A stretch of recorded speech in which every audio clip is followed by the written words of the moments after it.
The House of Mystery presents Inside Writing, the radio show where authors discuss their writing process in all genres. Now we are at the interview part of the show. Today we have an international best-selling writer, and she's got lots of books out. It's pretty amazing, actually. And so we're going to talk to her about the new book coming up and also kind of the history of how she got into writing. Thank you for being here, Patricia Logan. Thank you very much, Al. I'm excited. Don't be. Don't. It's just, we're terrible people, yeah, actually, so yeah. It's probably not going to go well. Yeah, doesn't matter. Now on these so where did you start writing? Like, how come, like, you've got a ton of books out. How many have you got out now? I don't know. 64, I think, or something. I think I'm about ready to publish my 65th. I don't know. I lost count. I don't keep count anymore. Wow. But I try. And then I've got, that's in English, and then I've got another, 38 or 9 in Italian. I have 4 in French and 1 in Spanish. So are you writing specifically for those languages, or they're just being translated? Those are translations. Okay. Yeah. Wow. So I tested different markets. I started with the French market, and it was received really well, and then I moved on to Italian, and I broke into that market about 6 or 7 years ago, and surprisingly, they are, for what I write, gay mystery, they are insane for this stuff. They love it. So, and like 99% of my readers in Italy are straight women, and which is a little bit higher than it is in the English language. So they are just, for a Catholic country, boy, they just love my gay sex. They're a dirty Catholic. Dirty girls. Yeah, I'll say. Now, so what do you think it is about? Why did you choose French and then Italian? And was there a reason? And then why do you think that they love this type of work so much? Is there something different? Who knows? I'm such an awesome author.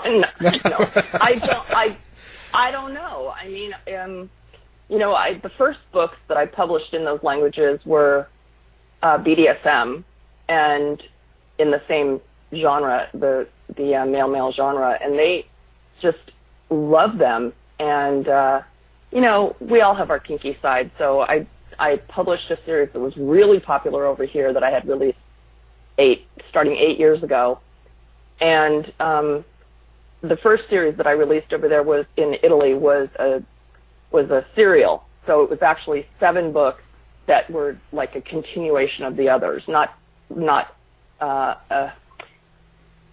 was no happy ending at the end of each one. It was a continuation until it got to the last, kind of ramping up to the last book. And, they just ate it up. What can I say? I don't know what happened over there, but then I started publishing the mystery stuff. All of my books have a touch of mystery in them anyway. But then I started publishing the mystery stuff over there with my Death and Destruction series, and they went, ape for it. They would just love that stuff. So, wow. I just wonder, but like, so now in general, so when you're laying out your books here, when you're writing the basic manuscript, and you have probably a formula of some sort, is it based in male-male romance that goes into mystery, or is it based in there's a mystery that happens to have male-to-male characters? Like, which angle do you take it from? Well, I always have at least 2 main characters, and I say at least because there's a couple books that I've written that have had, male, but I don't really do threesomes anymore. I like to stick to 2 main characters. They sell better, and they're better received, and I have a wider audience for them because a lot of people don't like multiple pairings. So I stick to the male for the most part at this point. So I'll start with 2 main characters that I really like and develop their personalities, and then what my concept of what the series is. Like my most popular series, the Death and Destruction series, which I started writing back in 2015 and was actually first published in 2016, was an ATF. They're two ATF agents, and I had been reading FBI agents and cop series. There's a lot of different types of like subgenres within male romance, and I thought that nobody has written ATF agents, so why not?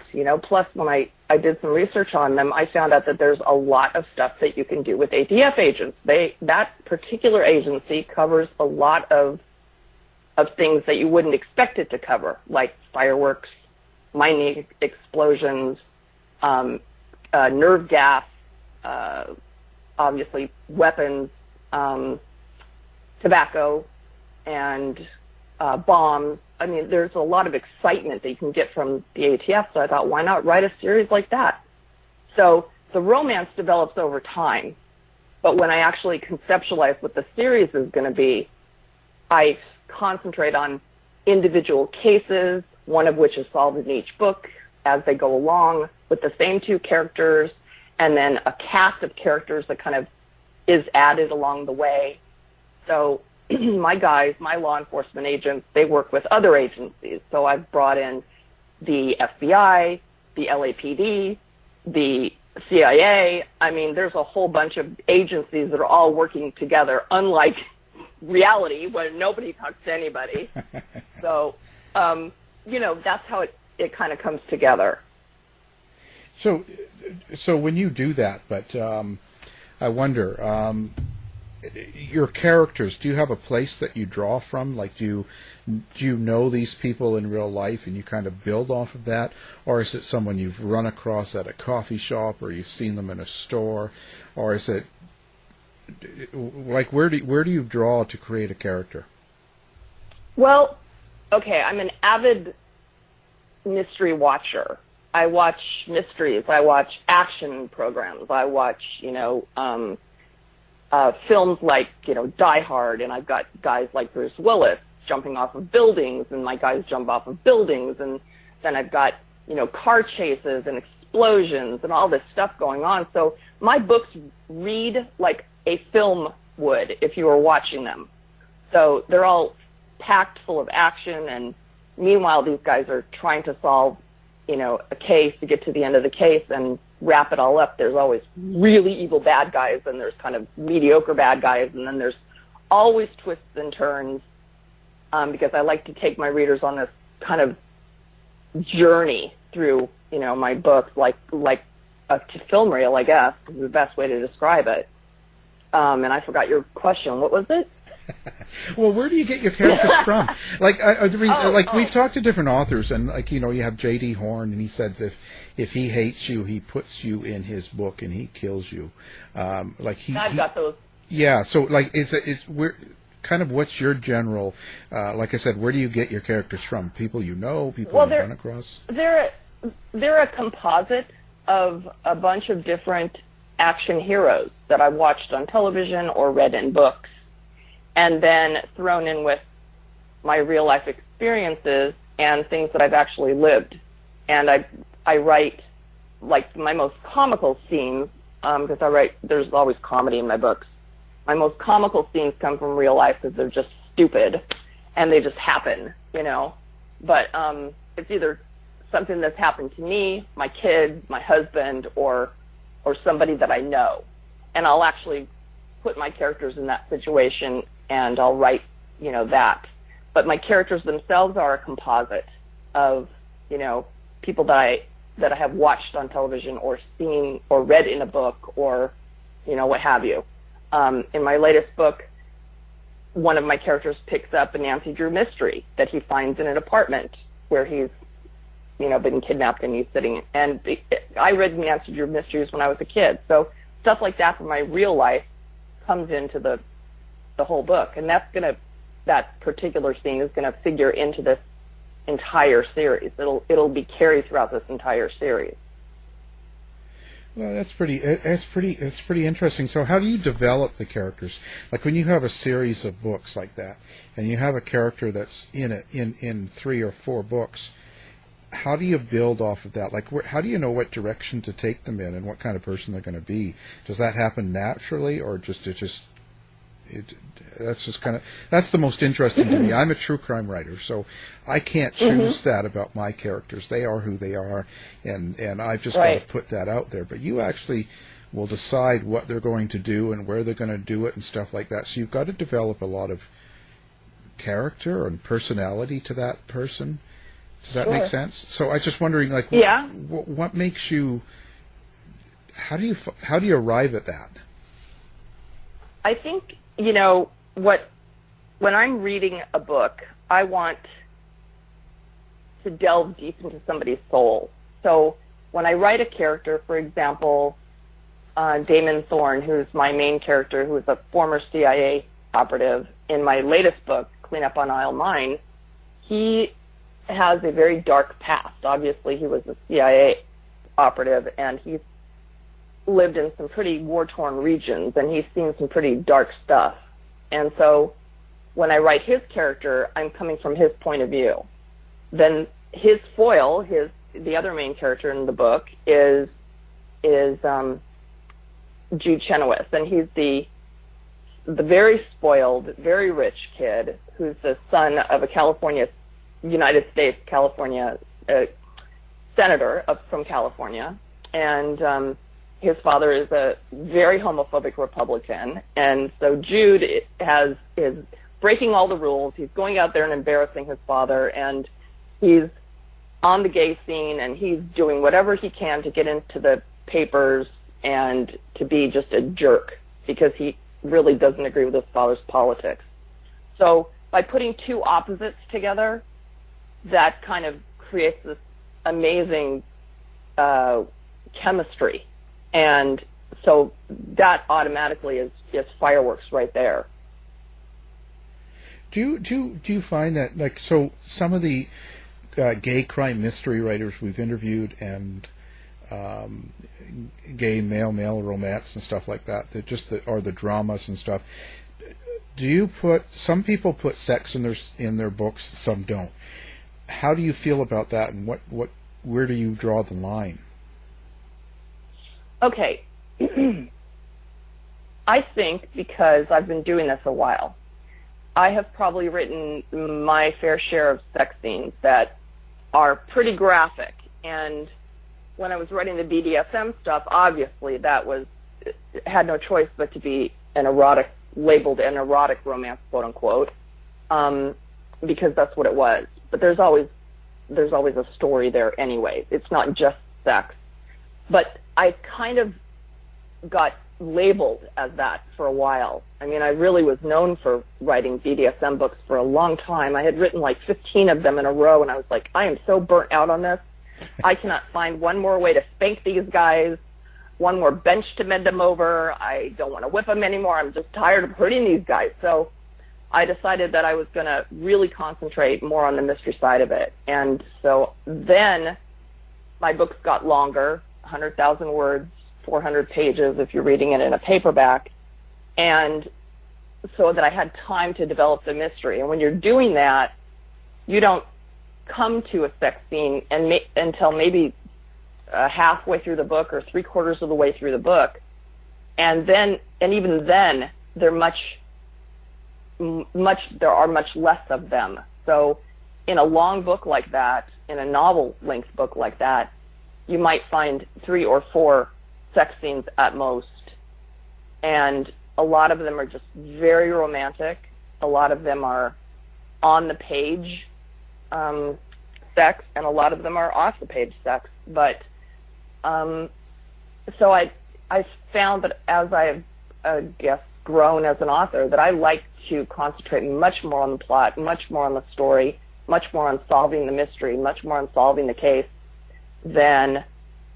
and of course have the romance there as well, have them falling for each other, have them, learn each other and to know each other inside and out, to fall in love. That's really important. So it's not all sex for sex sake. That's pretty interesting. Why do you think females, you were talking about that, how, 99% in Europe, and it is a high percentage even in the States and Canada. Why is there such a high percentage of straight females reading male-to-male relationships and sex and mystery and all that stuff? Why do you think it has such a huge audience? Oh, well, okay. I'll give you from my point of view, and I've talked about this a lot over the last 12 years that I've been writing. From my point of view, I grew up reading, my mom's paperbacks, her, what do you call them, Harlequin romances, which have no sex at all. They're all off the page. And they were always male-female romances, and, they were too soppy, too sweet, too ugh. And then I moved into the stuff that I started reading as a teenager, which were also male-female, because there was no romance back then. We're talking the 70s and the 80s. And that was, the women were weak and desperate, and the plots were all the same. And in a different, the characters were all the same. The females were all the same. The males were all the same, except they were set in a different mansion, in a different boat, in a different ship, I should say, because of a pirate, or in a different place. But they were all the same. So I just decided that I wanted to do something different. And when I had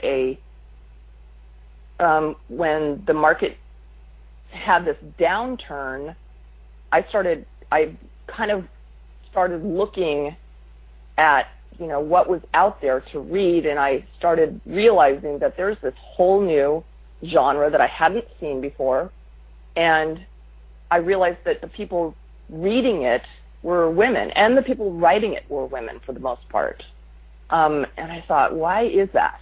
And so I started researching it, and I started going on Facebook, which was new at the time, and asking other women why they were reading it, which were, for the most part, straight women, or somewhere on the spectrum, and asking them why. Why were they writing it? Why were they reading it? And they all told me the same thing. It's because I don't think we're wired the same way that everybody else is wired. I think that just like gay men are not wired like straight men. I don't know. Or bi men. I mean, there is a spectrum there. That's why we call it the LGBTQ, spectrum, the rainbow.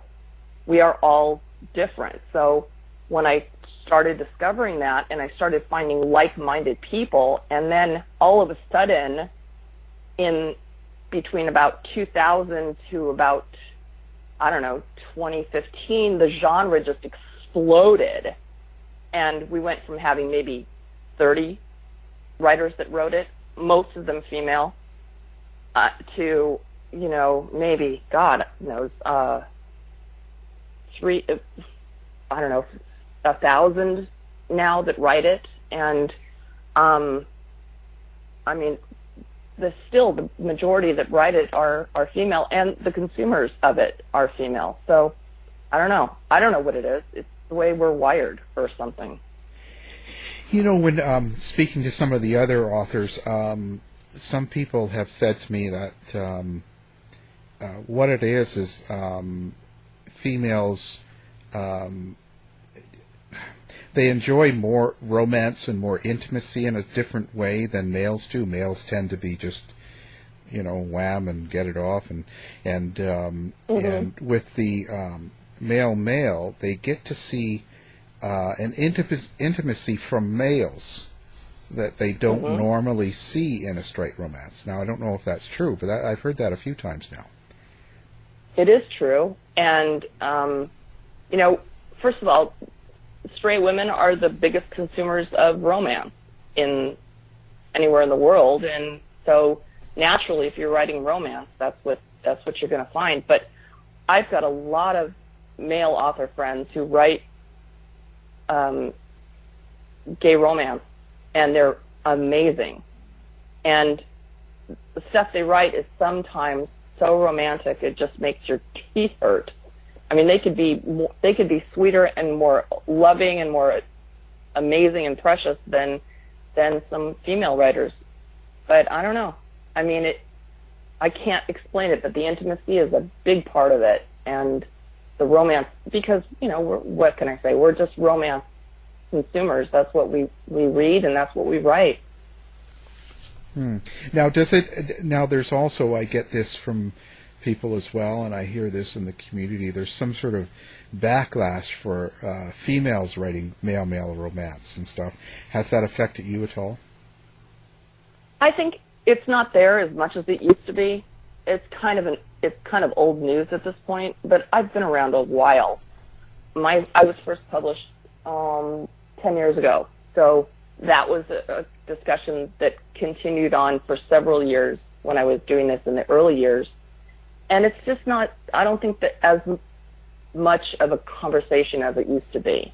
And anytime it's brought up, people say, we've had this conversation a million times, and it's not that big of a deal anymore.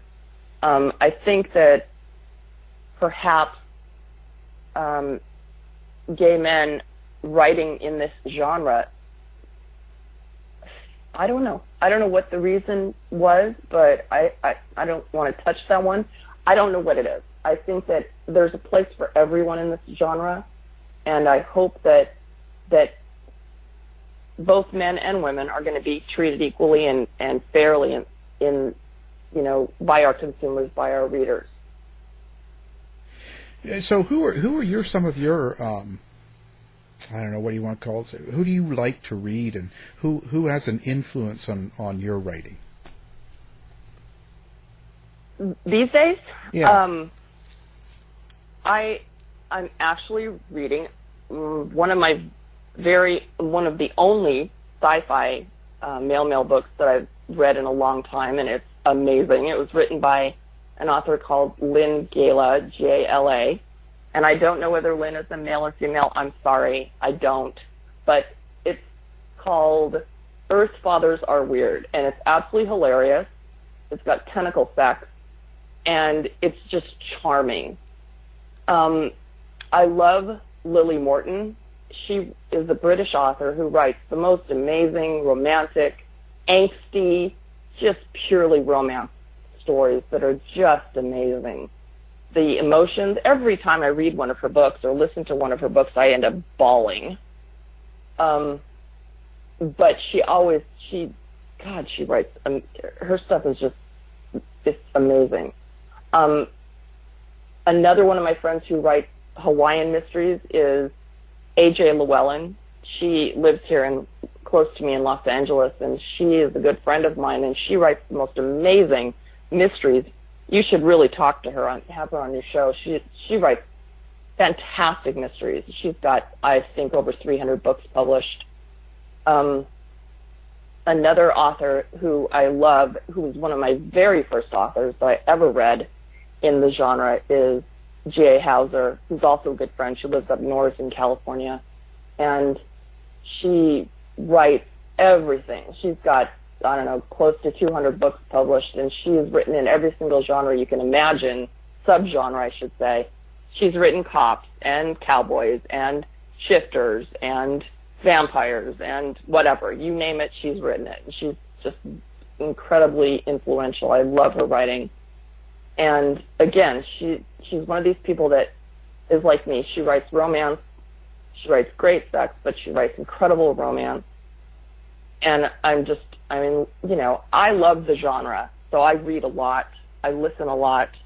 I've always got headphones in my ears if I'm doing dishes or housework, when I'm away from the computer. So there's a lot, but that's who I'm listening to these days. Back in the day, I used to read a lot of Stephen King, Tom Clancy, James Patterson. I've always been a mystery fan from way back when. Do you see yourself kind of going away from this type of writing and going into a different subcategory, like maybe true crime or something else, or is this just something you're going to keep doing, you think? I think I'll keep doing it because I've got an incredible amount of fans out there that are, always, that follow me and want more and more from me, and I've got more and more stories in my head. True crime, I think you're talking about some the stuff that really happens, that has really happened. Like the Black Dahlia is a true story about, You know, it's interesting. I don't know if I could ever write that, a nonfiction type book, because it's just not my thing. I just have to have the romance there. I have to have the love component. That's interesting. That's really interesting. What do you so when someone comes and buys Patricia Logan's book, any one of them, what is it you hope that they come away with after they read it? What is it you're hoping that they get out of the book? I hope that they're going to get the conclusion that they had expected, that they wanted, that they have fallen in love with my guys and been there along the way as they fell in love with each other. I hope that they've gotten a little bit of social consciousness after they read it, because although I don't put a lot of politics on my page, sometimes in my writing I can't help but have my true colors come out, which are, liberal and very much pro-LGBT and very much an ally. And I hope that they'll be happy. I want them to be happy and satisfied, like you've just eaten this amazing meal and it's been topped off by this incredible dessert. That's how I hope that they feel, and that they want to open the next book. Geez, I thought you would be a conservative. Yeah, you think so, right? Yeah. Since I live in Southern California, because we're all conservative down here. Yeah, it's a big den of Republicans. Oh God, yeah. I don't live in Bakersfield.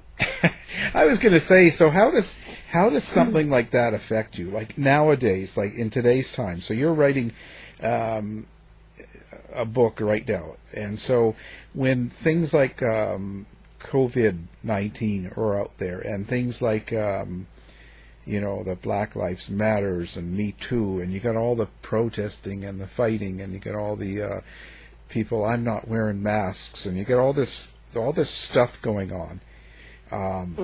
Does that darkness itself get incorporated in your writing, in your book somehow? No, I don't. I try to not let it get incorporated in my books, not the dark part of it. In 2015, I had gone to a conference in Austin, Texas. It was a billed as an authors conference, and there were several of my friends were going there that were also authors, and they lined up all the LGBT authors in one row at this convention center where they held this conference. And this is 2015, right? And this is May, so they hadn't voted on gay marriage yet. So it was kind of amazing for me to see these people coming through, mostly women, and they would walk down the aisle and they would see what all our pride flags and all our rainbows and everything on our table, and they would steer clear of us and go across the aisle, even though we had the better swag. And they would go across the aisle to where all the conservative Christian people were writing their books and whatever, even though they got male-female sex in their books, but that's okay, whatever. Yeah. So I came home from that convention and I sat down and I wrote a book called Buttermilk Ranch, which was based on this historic flood that they had in Houston while I was there, Houston and Austin area while I was there. And I wrote the whole gay marriage, thing and the big giant marches and everything into the book. So that was kind of fun. I mean, when you are able to express your views in that way. But I try to keep politics off my page. I can't help myself when I actually write a book. Sometimes stuff comes in. It's just I can't help it. Whatever. It's me. I've got a gay son. And this is my family. I write ethnic characters. I've got Native American characters. I've got Asian characters, I've got Black characters, I've got Hispanic characters.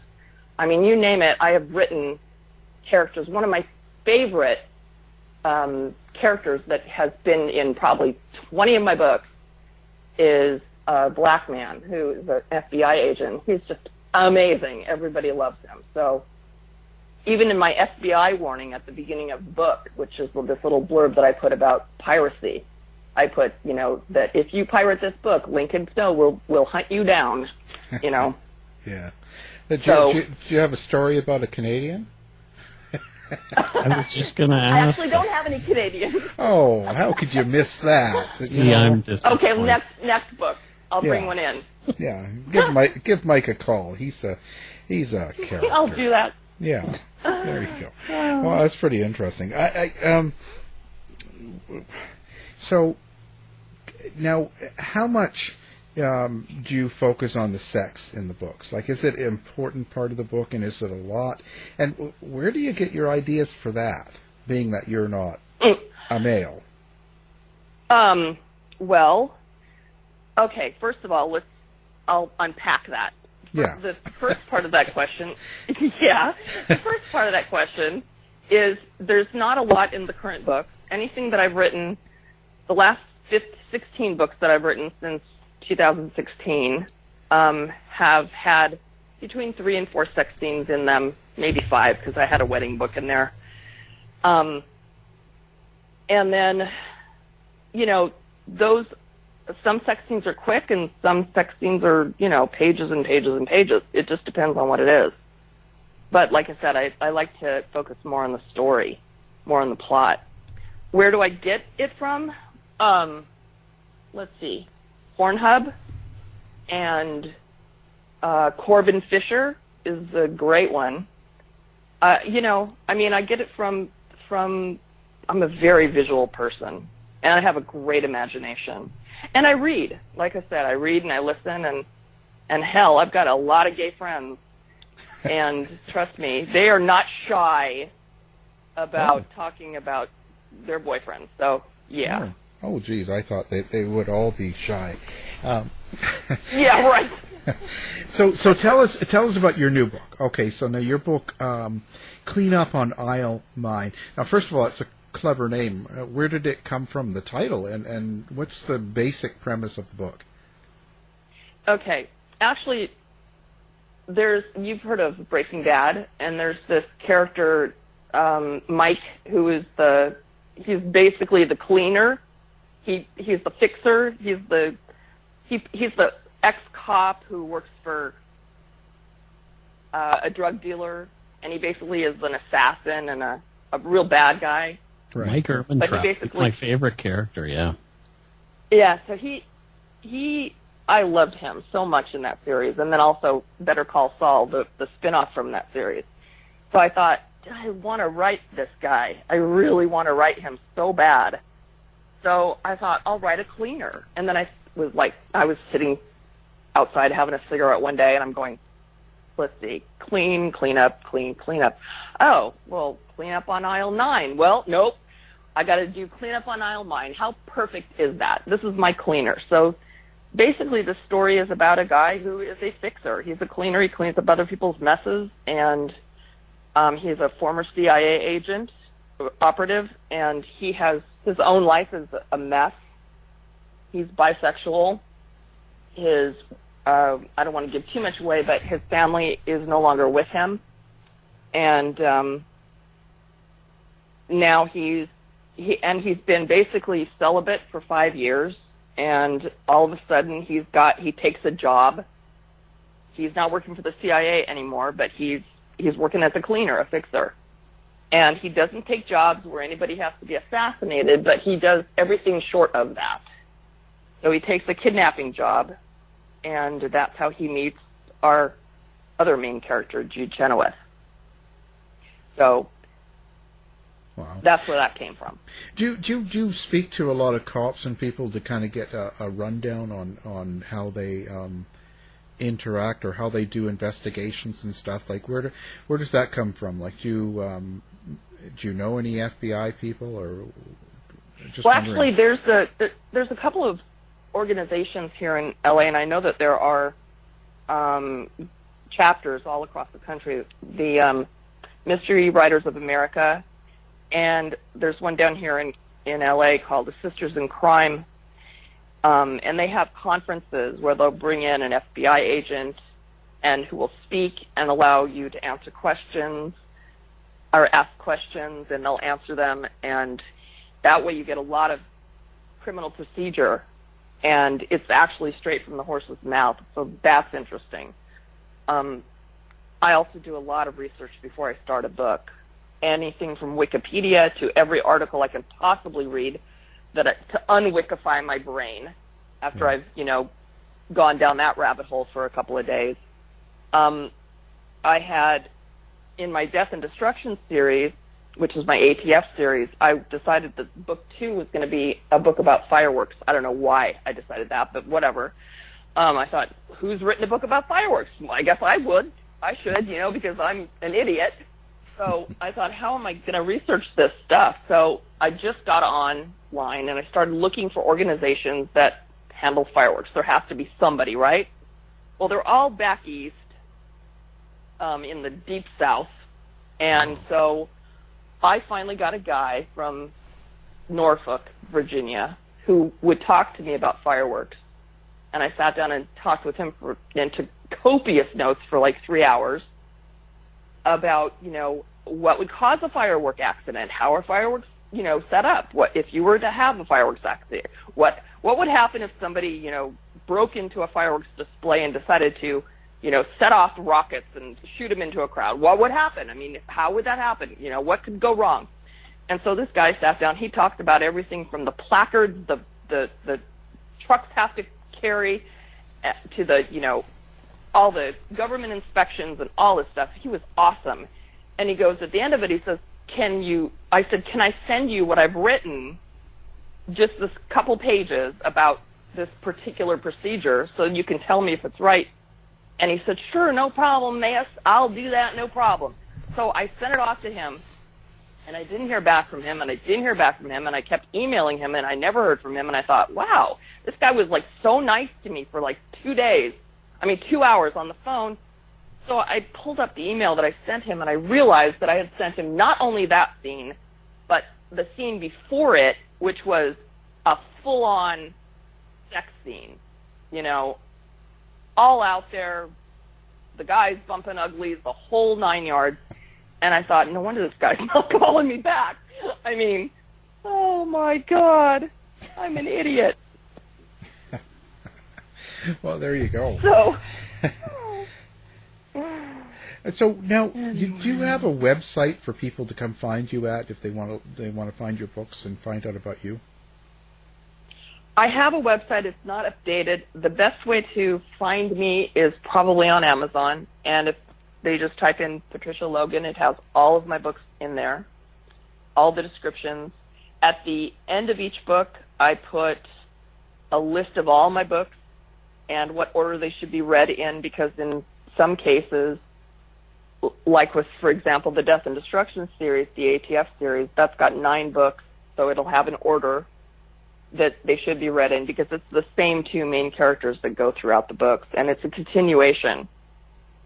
And there's also an underlying plot that doesn't get solved until the 6th book in that particular series. So they'll want to read those in order.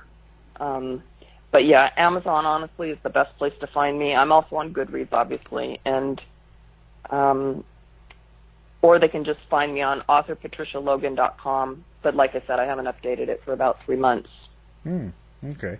And so your new book comes out July 7th, I believe, right? That's right. And that's the first book of a Spy Like Me series. Fantastic. We're going to have that up on our website as well. Did you have a favorite book or series that you wrote that is kind of like your baby, that is special to you? Jeez. They're all my precious little babies. Yeah. I think, right? I mean, when you write a book, you feel like you've just given birth, right? Well. Sort of. Maybe not Al. Yeah, I would. Yeah, doesn't feel like that, but I couldn't really tell you what it feels like, so I don't know. Well, yeah, it means you've just finished this great project that's taken you a while. Yeah. There you go. There's an analogy. I think the Death and Destruction series is my favorite, which obviously begins with a book called Death and Destruction. And then there's a spin-off of that series called the Thin Blue Line series.